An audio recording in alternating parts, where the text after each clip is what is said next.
Kana booddee ol ilaaleen bantii waaqa baname farda adii tokkos nan arge. Inni fardicha irra taa'es maqaan isaa amanamaa dhugaasin jedhama. Firdi itti lolattis qajeelummaadhaan isin hojjeta. Iji isaa akka barbadaa abiddaati. Mataa isaa irraa waan akka gonfoo baay'eetu jira. Maqaan isaa irratti caafamee jiru tokkos qaba. Garuu isa malee namni tokko illee hin beeku. Uffata dhiiga cuuphame tokko hin uffata. Maqaan isaa sagalee waaqayyoo jedhame. Loltoonni waaqa keessaa immoo uffata quncee talbaa adii fi qulqullaa'aa uffatanii fardeen adaadii irra taa'anii isa duukaa hin bu'anii. Afaan isaa keessaa billaa qaramaa isa inni ittiin saba waaqayyoo warra hin ta'in rukututu ba'e. Inni ofii isaatii saba sana siiqqee sibiilaatiin hin tiksa. Inni ofii isaatii iddoo cuunfaa wayinii dheekamsa sodaachisaa isa kan waaqayyoo hunduma danda'u dhidhiituuf jira. Uffata isaa irratti gudeeda isaa irrattis maqaan mootii moototaa gooftaa gooftotaa jedhus caafamee jira. Mul'ata Yohaannis boqonnaa 19 lakkoofsa 11 hanga 16. Kun mul'ata ergamaa jaallatamaa bartoota gooftaa keenya Yesus Kiristoos keessaa tokko ta'ee fi Yesus Kiristoos wajjin ture. Ergamaa Yohaannis laga Phaaxmoo bakka bineensonni bosonaa fi reeptaayiloonni baay'atanii argamanitti sababii Kiristoosiif hidhamee otoo jiruu gooftaan keenya Yesus Kiristoos samiirraa mul'ata haaraa isa itti agarsiisedha. Cinqii ciniinsuu fi raafama addunyaa wal nyaachuu wal duguuguu dhala namaa kanaan booda gooftaan keenya Yesus Kiristoos akkuma kanaan dura dubbatee deebi'ee dhufa. Qulqulloota sin butata. Masiihii inni dhugaan Yesus erga dhufeen boodas bara baraan mootummaa isaa mootummaa nagaa fi gammachuu mootummaa tokkummaa fi gonfoon guute keessaa isaa wajjin hin jiraannaa. Ameen. Butamuun amantootaa fi deebi'een dhufaatii gooftaa keenya Yesus Kiristoos akka isin hin darbineef mallattoowwan deebi'ee dhufuu isaa kanaan dura kennamanii fi raawwatamaa jiran hordofaa isiniin jenna. Addunyaa keessan irrattis waan ta'aa oolus yaadaan qabadha. Deebi'een dhufuu gooftaa akkuma beektan akkaataa lamaan ibsama. Warra qophaa'anii eeggataa jiraniif ifatti yommuu ta'u warra of dagatanii jiraniif ammoo akka tasaa yookaan akka hattuutti ta'a. Ijaa kanaaf gooftaan akka hattuutti akka isin ittiin dhufneef qophaa'aa dammaqaa argama. Gara odeessa keenya biyya lafaa fi dammaqsituu ta'etti yeroo darbinu Iraan biyya Meedoon Faaris yookaan Pershiyaa durii keessaa iyyaa fi watwaannaatu dhaga'amaa jira. Namoonni nagaa hedduun rasaasaan yoo ajjeefaman hedduun isaanii ammoo fannifamuudhaan ajjeefamaniiru. Hospitaalonni fi daandiiwwan Iraan reeffaan guutamaniiru. Guyyoottan 17 darban keessatti qofaa mootummaan Iraan namoota 2600 ol ajjeesuun dhaga'ameera. Addunyaan harka lamaan mataa qabatee naasuutti jira. Ameerikaan gama isheetiin deeggarsaan isiniif ergaa jettuunis hanga ammaatti gargaarsas ta'ee deeggarsa Ameerikaan ergiteef ifa miti. Iraan akka biyyoota akka Venezuelaa fi biyyoota biroo Ameerikaan atattamaan kan seentee daaraa gootu hin taane. Biyyoonni lamaanuu akkuma gaarreeffatanii jiran malaan akkamitti akka wal balleessan falaa jiru. Tiraamp kaleessa ibsa baaseen akkamitti mootummaa Iraan aangoorraa kaasuu fi fonqolchuu danda'an mari'ataa akka jiran ni ibsee jira. Torbanootaan dura pireezidantii Venezuelaa mana kan butte Ameerikaan mormitoota Iraaniin isiniif jira jabaadhaa isinan gargaaraa jechuurraan kan hafe hanga ammaatti yeroo namoonni kumaan lakkaa'aman mootummaa Iraaniin duguugaman waan goote hin qabdu. Faallaa kanaan ammoo harmoolii fi dubartoonni daa'imman hospitaalota keessatti utuu bo'anii watwaataa jiranii mul'ataniiru. Iraan intarneetii biyyattii erga cuftee booda akkuma dubbattee fi akkuma kakattee humnoonni nageenyaa biyyattii lammiileedhuma ishee akka duguugan ajaja dabarsiteetti. Namoota 7 dura hiriira utuu gaggeessanii qabaman keessaa har'a kan sa'aatii kana fannifamanii ajjeefamaa jiranis hedduu akka ta'an miidiyaalee gurguddoon addunyaa gabaasaa jiru. Barana Iraan lammiilee ishee gara jabina guddaan du'aan adabuun addunyaarraa biyya jalqabaa lammiilee ishee du'aan adabde taateetti. Gama biraatiin gara gaanfa Afrikaatti gaafa deebinu pireezidantiin Ertiriyaa Isaayyaas Afwerqii waraanni nuu fi uummata Itoophiyaa irratti labsamee jira jechuudhaan dubbataniiru. Waraanni pireezidantiin Ertiriyaa nuu fi uummata Itoophiyaa irratti banameera jedhan eenyuun kan banamedha. Akkasumas Isaayyaas Afwerqii pireezidantiin Ertiriyaa maaliif yeroo ammaa kanatti waraanni nuu fi uummata Itoophiyaa irratti banameera jechuudhaan dubbatan kanaafi taatee oduu gaddisiisaa baagiddu galeessaa Iraan keessaa ba'aa jiru bal'inaan qindeeffanneerraa isin biraan geenya. Nagaa faraarri waaqayyoo bakka jirtanitti hunduma keessaniif haa baay'atu. Akkam jirtu daawwattoota Kiristiyaan Miidiyaa. Odeessa wayitaawaa yeroo kanaaf isiniif qindeeffannee simbiraan ga'uuf qabannee dhiyaanneerraa hamma xumura qophii keenyaatti nu wajjin turaan affeerraa keenya. Yeroo jalqabaaf gara chaanaalii keenyaatti kan dabalamtan subscribe gochuun mallattoo beelii sana fuulduratti isinii dhufu ala tokko tokkoon ol kan jettu irra kaa'adhaa like share godhaa yaada keessan saanduqa yaadaa keessatti nu qooda. Kana akka guutaniin qophiileen karaa miidiyaa keenya yeroo hundumaa gadhiifaman hunduma dursanii akka isin qaqqabaniif isin gargaara. Kallattiin gara oduu keenyaatti wal wajjin dabarru.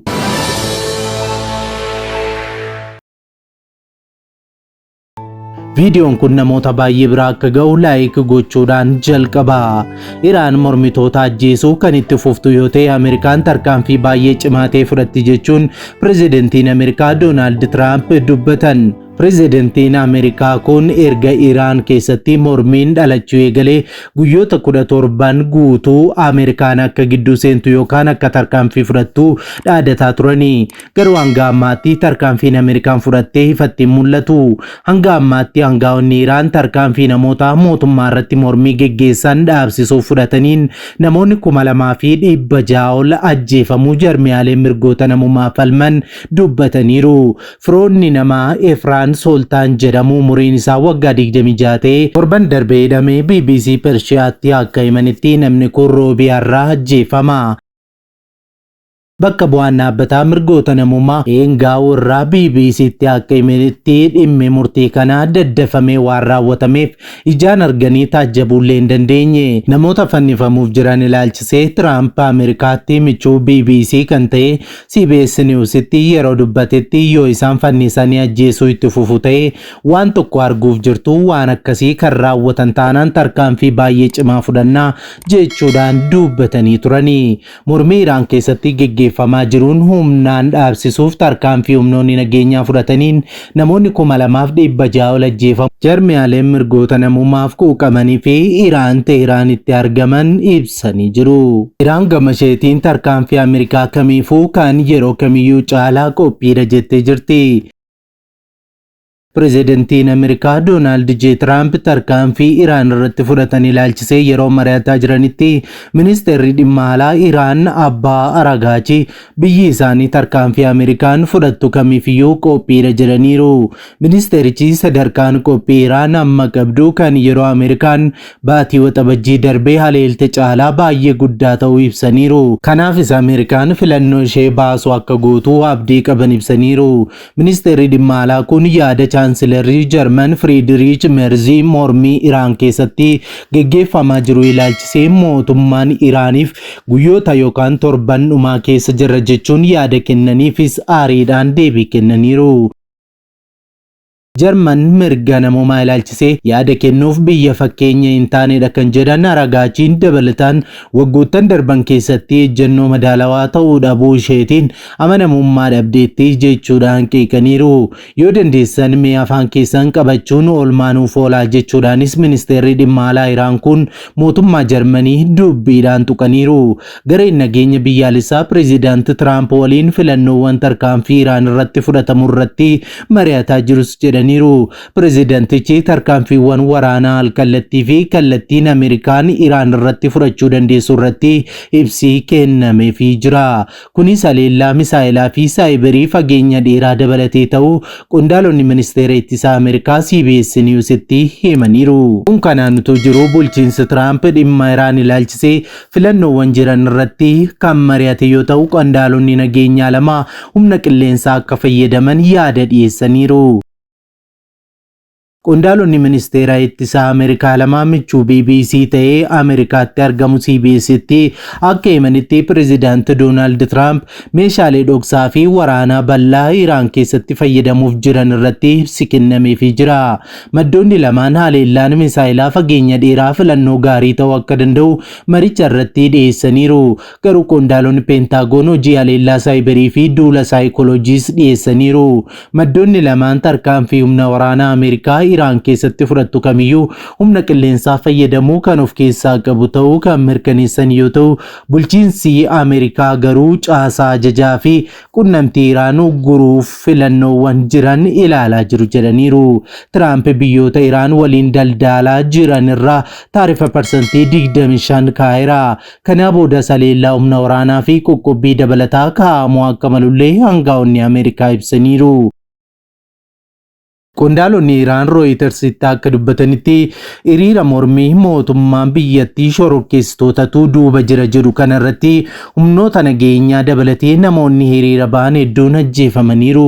Mormiin torban lamaaf yookaan guyyoottan 17 biyyattii keessatti geggeeffamaa jiru kanaan tarkaanfii mootummaa Iraan fudhaturraa kan ka'e Ameerikaa fi bulchiinsi Ayatolaa gidduutti muddamni cimaan uumamee jira. Kun kanaan yeroo jirutti Ameerikaan lammiileen ishee Iraan keessatti argaman akka ba'an ajajje. Imbaasiin Ameerikaa Iraan jiru lammiileen Ameerikaa Iraan keessa jiran hatattamaan Iraan gadhiisanii akka ba'an akeekkachiiseera. Imbaasichi ibsaa marsariitii isaa irratti kenneen amma Iraan gadhiisaa ba'a jechuudhaan lammiileen isaa gargaarsa mootummaa Ameerikaa malee Iraan gadhiisuuf karoorfachuu akka qaban gaafateera. Sababa ukkura guutuu biyyattii keessatti deemaa jiruuf itti fayyadamni intarneetii adda ciccituu akka danda'u akka ibsan kan mudatuu fi maloota qunnamtii filannoo biroo karoorfachuu akka qabanis ibseera. Yoo ba'uu hin dandeenye mana jireenyaa yookaan gamoo nageenyaa qabu keessaa da'achuuf of qopheessaas jedhanii jiru. Yoo haalli gama daangaan nama baasuu nageenya qabu jiraates gama daangaa Armeeniyaa yookaan Turkiin biyya keessaa ba'uu akka yaalanis ibseera. Dabalataanis lammiileen lammummaa Ameerikaa fi Iraan qaban mootummaan Iraan lammummaa lamaaf beekamtii waan hin kennineef paaspoortii Iraaniin biyyattii keessaa ba'uu akka qaban ibseera. Iraan keessatti lammiileen Ameerikaa balaa fi yaaddoo guddaa keessa jiru jedha ibsichi. Akka ibsichaatti daandiiwwan qilleensaa balallii gara Iraanii fi Iraan irraa ka'uu hir'isuu yookaan haquu itti fufaniiru. Tajaajiloonni hedduunis adda adda ciccitaniiru. Bulchiinsi pireezidantii Ameerikaa Doonaald Tiraamp irra deddeebiidhaan aangaa'onni mormii uummata kanaa ukkaamsuuf yoo nama ajjeesan Iraan irratti tarkaanfii akka fudhatu doorsisaa turaniiru. Doorsisaas jiru. Haa ta'u malee lakkoofsi namoota mormii Iraan kanarratti ajjeefamanii akka malee dabalaa jira. Iraan mormii uummataa jabaa torban sadiitti siquu itti fufeen raafamaa jirti. Tarkaanfii humnoonni nageenyaa fudhachaa jiraniin namoonni kumaan lakkaa'aman yoo ajjeefaman 10,000 kan lakkaa'aman ammoo hidhamaniiru. Iraan mariif qophii ta'uu ishee ibsuudhaan garuu qaama dhimma keessoo ishee keessa seenu waliin waraanatti seenuuf qophii ta'uu beeksifteetti. Iraan kana kan beeksiftee erga Ameerikaa kan tarkaanfiin fudhadhaa jettee boodadha. Iraan humna waraanaa fi nageenya cimaa qabaattullee haleellaa yeroo darbe Israa'elii fi Ameerikaan irratti raawwatameen baay'ee jalaa miidhamaniiru. Haa ta'u malee ammas taanaan humna biyya keessaa fi alaa isheetti dhufuuf akka humna ittisaatti kan gargaaramtuu fi abdattu humna eegdota warraaqsa Islaamummaa jedhaman kan Iraanidha. Haleellaa Ameerikaa irraas ta'ee qaama kamirraayyuu itti aggaamamuuf eegdonni kun humna biyyattiin abdattuu isa guddaadha. Haleellaa Israa'el waxabajjii 13,2025 gara barii keessaa Iraan irratti raawwatteen ajajoonni waraanaa olaanoo fi qorattoonni niwukilaaraa Iraan hedduun ajjeefamaniiru. Biyyattiinis mirkaneessitee jirti. Haleellaa kanaanis ajajaa humna qilleensaa eegdota warraaqsaa Islaamaa Iraan dabalatee yoo xinnaatee ajajoonni humna waraanaa Iraan olaanoon 20 ta'an ajjeefamaniiru. Ofii humni waraanaa Iraan ittiin boontu yookaan dhaadatu kun maali jechuun BBC'n odeeffannoo walitti qabateera. Warraaqsi Islaamummaa Iraan erga michuu warra lixaa kan ture mootummaan Shah aangoo irraa buusuun aangoo qabatee booda Iraanii fi biyyoonni lixaa diinummaa waggoota lakkoofsee keessa jiru. Iraan humna waraanaa ishee cimsachuudhaan gabbisaa niwukilaaraa gaggeessaa jirti jedhamuun yaaddoo ta'uu isaatiin alatti hidhattoonni ciccimoo jedhaman kunneen baa giddu galeessaa keessatti argaman ifatti deeggaruudhaan biyyoota lixaa fi michoota ishee hirriibaa dhorkaa turteetti. Akka dhaabbataa qorannoo tarsiimoo idil addunyaatti hojii humna waraanaa keessaa ammatti lammiileen Iraan 500,000 fi 23,000tti tilmaamaman ni argamu.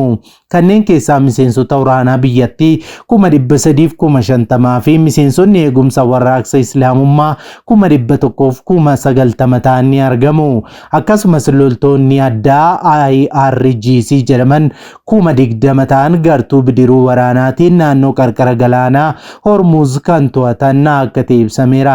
Dabalataan IRGC kan gartuu baasiij tola ooltotaa kan ta'an wallabdee biyya keessaa hir'isuuf hojjetan ni to'ata. Gartuun kun namoota 1,000 lakkaa'aman bobbaasuufis dandeettii qaba. Odeessa keenyatti aanutti yeroo darbinu pirezidantiin Ertiriyaa Isaayyaas Afwerqii waraana bishaanii fi ololaa Itoophiyaan nurratti bante jedhan keessa galuu hin barbaachisu jedhaniiru. Itoophiyaan waraana nurratti banteettis jechuun himataniiru.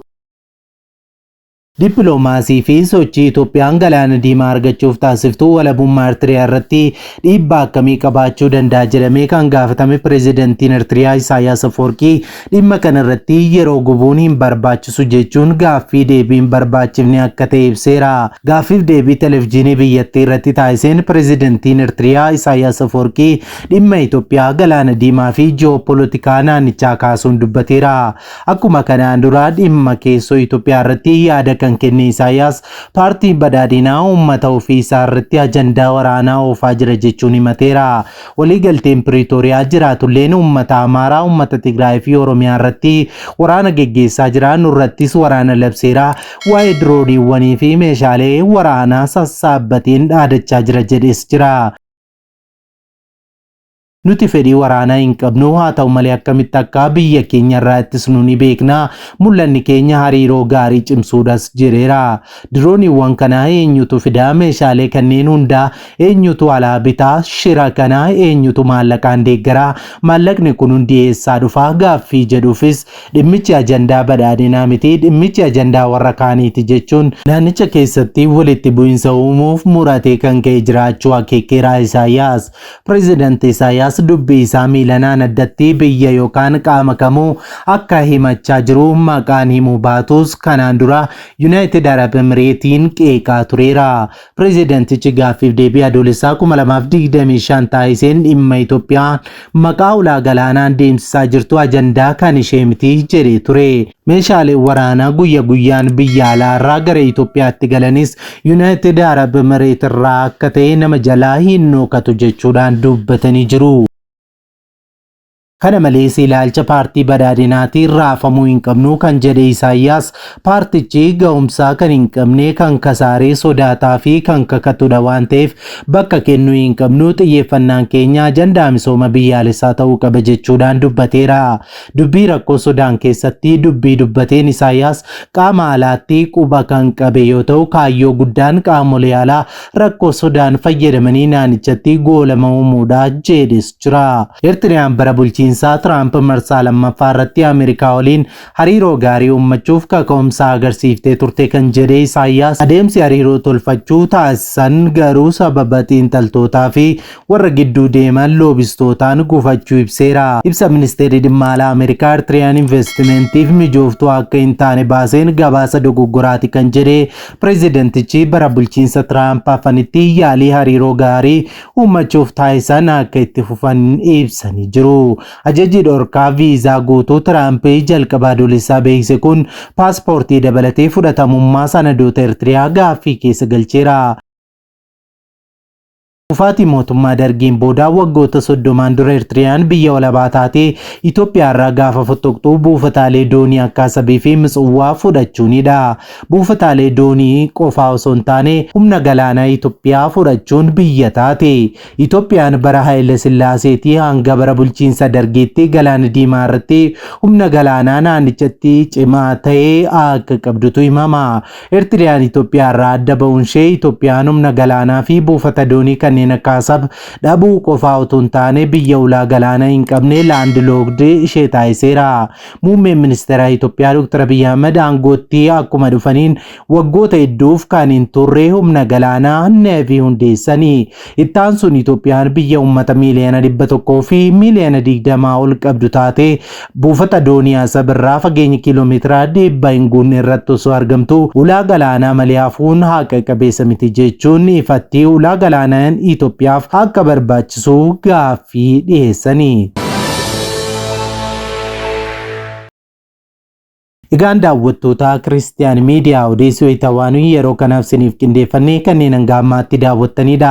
Waan daawwattaniif ulfaadhaa jechaa qophii keenya walakkaatti kan nutti dabalamtan subscribe gochuun mallattoo beelii sana fuulduratti sinii dhufu haala tokko tokkoon ol kan jettu rakkaa addaa like share godhaa yaada keessan saanduqa yaadaa keessatti nuu qoodaa. Kana akka gootaniin qophiin karaa miidiyaa keenyaa yeroo hundumaa gadhiifamu hunduma dursee akka isin qaqqabuuf sin gargaara. Sa'aatutaan booda odeeffannoo itawaa gara birootiin hanga deebinee ol arginutti turtii gaarii siniif haa ta'u nagaan tura.